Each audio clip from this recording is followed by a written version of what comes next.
안녕하세요. 채널 사유태의 김사유입니다. 오늘 준비한 영상은요, 요즘 가짜뉴스에 대한 이야기가 많습니다. 그래서 오늘은 가짜뉴스 시대에서 살아남아야 하는 우리를 위한 책, 이란 주제로 세 권을 소개해 보도록 하겠습니다. 첫 번째 책과 두 번째 책은요, 진실의 흑역사와 개소리에 대하여입니다. 진실의 흑역사는 인간의 흑역사를 쓴 톰 필립스의 책입니다. 인류의 거짓말, 그리고 개소리는 언제 어디서나 존재를 해왔고, 우리가 현대사회를 가짜뉴스가 넘쳐나는 시대라고 말하지만, 실제로 우리가 태어나기 이전에 한참 전부터 가짜뉴스 시대를 좀 더 넓게 표현을 하자면 거짓말과 개소리의 시대를 살고 있었다라고 이야기를 합니다.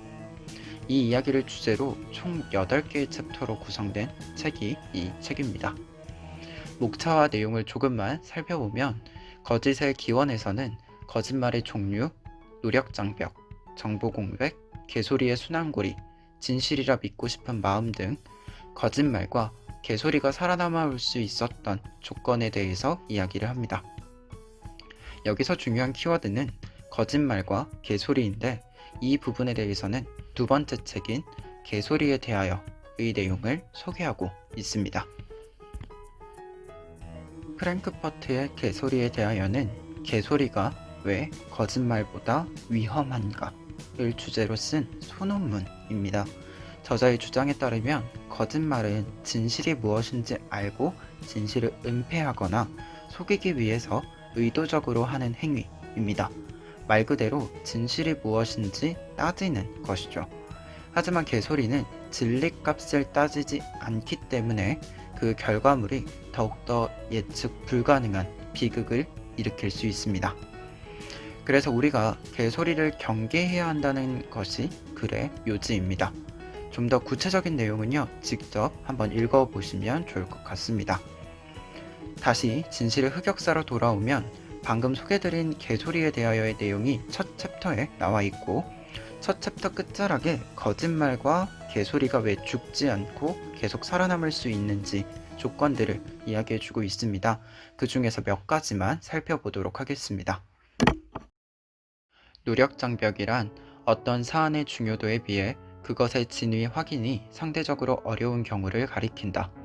이때 어렵다라는 것은 확인이 그리 어렵지 않지만 사소한 문제라서 굳이 확인할 필요를 못 느끼는 경우일 수도 있고, 반대로 꽤 중요한 문제이지만 확인하기가 굉장히 어려운 경우일 수 있다.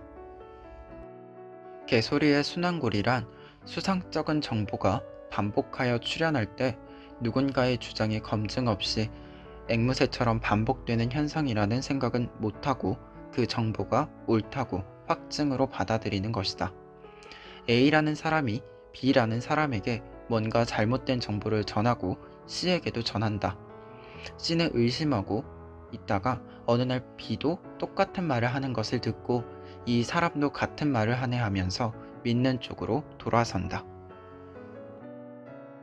진실이라 믿고 싶은 마음은 동기에 의한 추론, 확증 편향 등 다양한 용어로 불리지만, 우리가 무엇인가를 참이라고 믿고 싶으면 우리 뇌는 그 진위를 가리는 일에 굉장히 낮은 우선순위를 부여하는 것이다.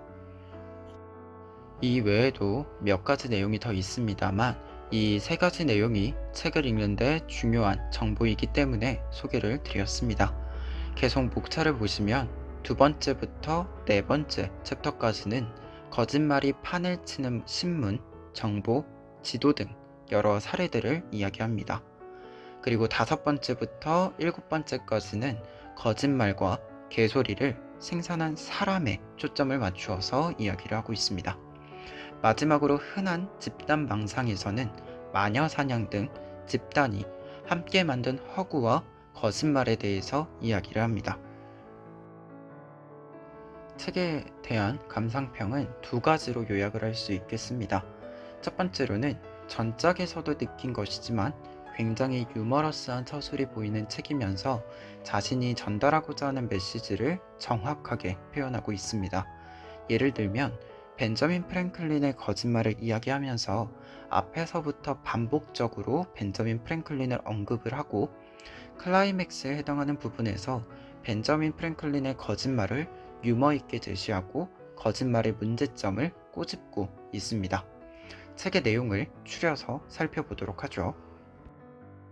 신문기사는 머리 가죽의 분석 결과를 암울한 필지로 무척 상세하게 전했다. 359점은 밭이나 집에 있다가 살해된 농부들의 것이었다. 그중 18점에는 희생자가 산채로 불태워졌음을 알 수 있는 표시가 있었다. 43점은 교전 중 총상으로 사망한 미국 군인들의 것이었다. 88점의 주인은 여성 희생자들이었다. 기사는 참혹한 사실을 연이어 기록했다. 그런데 이 보도엔 한 가지 문제가 있었다. 독자도 이미 짐작했겠지만 보도 내용이 사실이 아니었다. 완전히 거짓이었다. 그게 다가 아니었다. 보도가 가짜였을 뿐 아니라 신문도 가짜였다. 물론 보스턴 인디펜던트 클로니클이라는 신문은 실제로 존재했다. 정확한 이름은 보스턴 인디펜던트 클로니클 앤드 유니버설 애드버타이저였다. 그야말로 기막히게 정교한 신문이었다.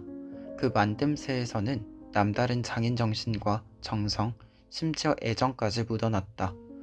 그게 가짜라는 사실은 엄청 치밀하게 살펴보지 않으면, 그리고 18세기의 조판술 마니아쯤 되지 않으면 도저히 알 수가 없었다. 만약 18세기의 조판술 마니아라면 신문에 쓰인 활자의 모양새가 미국 것도 영국 것도 아니라는 사실을 간파할 수 있었을지 모른다.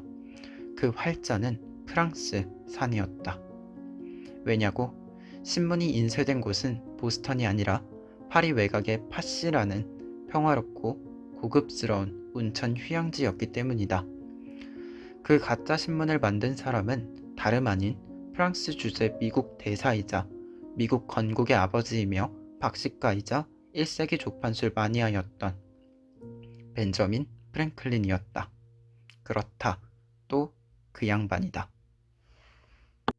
이런 식으로 중간중간 농담과 같은 평가와 책 전체의 빌드업이 보이는 구절도 있었고, 뒤에는 미국 독립선언서를 이야기하면서 농담을 던지기도 합니다.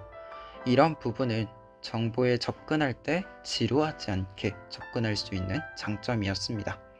그런데 책에서는 이 거짓말에 대해서 단순히 유머로만 넘기고 있지는 않습니다. 프랭클린의 거짓말은 가죽을 벗기는 행위, 야만적인 행위를 하는 사람이라는 이미지를 원주민들에게 프레임 씌우는 결과를 만들게 됩니다.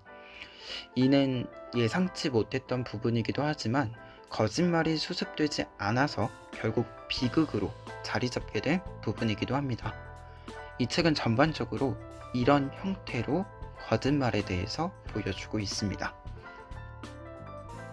두 번째는 책 전체를 읽으면서 나도 거짓말에 또는 개소리에 한 몫을 했겠구나 하는 생각을 했습니다. 책에서 설명한 내용을 보면 노력장벽도 그렇고 개소리 순환고리도 마찬가지로 결국 한 사람이 거짓말이 살아남을 수 있는 체력을 플러스 1을 하고, 그게 여러 개가 모여서 계속 죽지 않고 살아나는 생명력이 부여가 되는 상황이 왕왕 발생한다고 보여집니다. 그렇다면 나도 모르는 사이에 거짓말에 일조했겠구나 라는 생각이 많이 들었습니다. 특히 마지막 챕터에서 이런 생각이 가장 많이 들었던 것 같아요. 집단망상이라는 것은 결국 누군가가 허구를 증언하고 단체로 믿고 지지한 상황이기 때문입니다. 책의 아쉬운 점은 사실 전작에서부터 생각한 것인데요. 이 사례들이 사실 굉장히 사소한 사례, 작은 사례에 해당이 됩니다. 게다가 주로 미국 이야기이고 유럽 이야기입니다. 이런 경우 정보를 파악하는데 낯선 부분이 있어서 피로감이 높을 수밖에 없는 것 같아요. 그리고 진실의 흑역사의 경우 각 사례를 구분하는 방식이 따로 목차로 되어 있지가 않아요. 그래서 사례가 익숙한 경우에는 이런 형식이 독자들이 스스로 구분 지어가며 읽는 연습의 기회가 되겠지만, 사례가 낯선 경우에는 좀 불편하게 느껴지기도 했고, 읽는데 실제로도 피로감이 좀 있기도 했습니다. 그러면 이제 세 번째 책을 또 소개를 해보도록 하겠습니다. 세 번째 책은 샘 와인버그의 내 손 안에 스마트폰이 있는데 왜 역사를 배워야 할까?입니다. 이 책은 진실의 흑역사를 읽으면서 거짓말과 가짜뉴스를 구별해낼 수 있는 구체적인 방법을 생각했을 때 떠오른 책이었습니다. 우선 책의 저자부터 소개를 드리면, 샘 와인버그는 역사교육 연구자로 역사적 사고를 주로 연구를 하였습니다. 우리나라에 번역된 책으로는요, 역사적 사고와 역사교육이라는 책이 있습니다. 오늘 소개드리는 책은요, 샘 와인버그의 현장 연구에 대한 논문집입니다. 다만 비전공자이신 분들도 읽기에 전체적인 내용이 정리가 잘 되어 있는 책입니다. 그래도 학술서이기 때문에 오늘은 이 책을 추천한다라기보다는 책의 내용 중에서 수평적 읽기라는 개념을 이야기해 드리면서 책을 간략하게만 이야기해 보도록 하겠습니다. 샘 와인버그는 역사가들의 글읽기에서 디지털 정보의 오류를 찾아내지 못하는 모습을 보고 다른 방식을 탐색하게 됩니다. 바로 팩트체커의 읽기 방식을 관찰한 것입니다. 그 방식을 여러 개의 사이트를 병렬적으로 읽는다고 하여 수평적 읽기라고 부릅니다.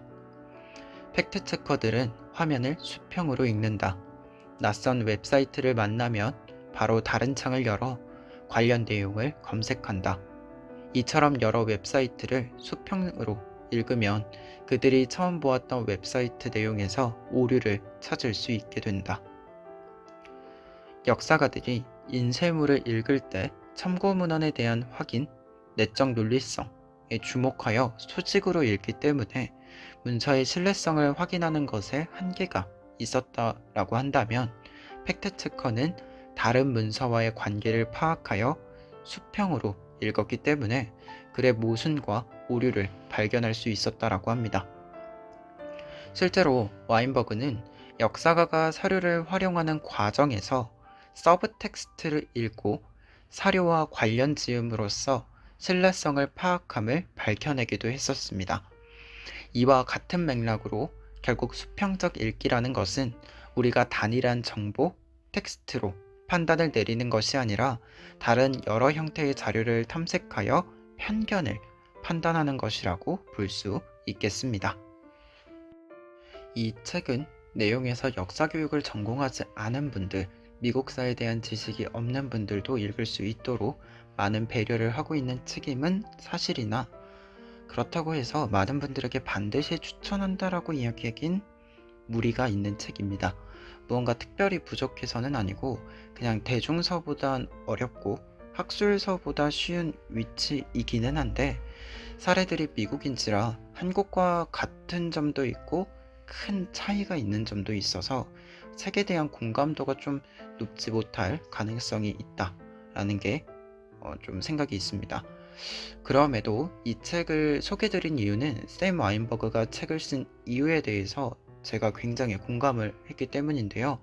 서문에서 샘 와인버그는 이렇게 말을 합니다. 우리가 소비하는 정보를 규제하지 않은 시대에 거짓에서 진실을 가려내는 것은 가산점을 얻기 위한 일이 아니다. 구글은 많은 일을 할 수 있지만 통찰력을 가르쳐 주지는 않는다. 이렇게 많은 정보를 쉽게 얻을 수 있던 적도 없지만 이 정보들을 제대로 다룰 준비를 한 적도 없다. 샘 와인버그가 지적하고 있는 문제는 어느 누구나 겪고 있는 문제이고 학술에 국한된 문제가 아닙니다. 이 점이 이 책이 전공자만을 대상으로 한 책으로 제한되지 않길 바라는 이유이기도 합니다. 그래서 이런 책도 있다고 여러분들에게 좀 보여드리고 싶었습니다. 그래서 오늘은 가짜뉴스 시대를 사는 우리를 위한 책이라는 주제로 세 권의 책을 소개해 보았습니다. 모두들 거짓말에 속지 말고 사는 사람이 되어봅시다. 끝으로 진실의 흑역사의 한 구절 보여드리고 영상 마무리하도록 하겠습니다. 다음 영상에서 또 뵙도록 하겠습니다.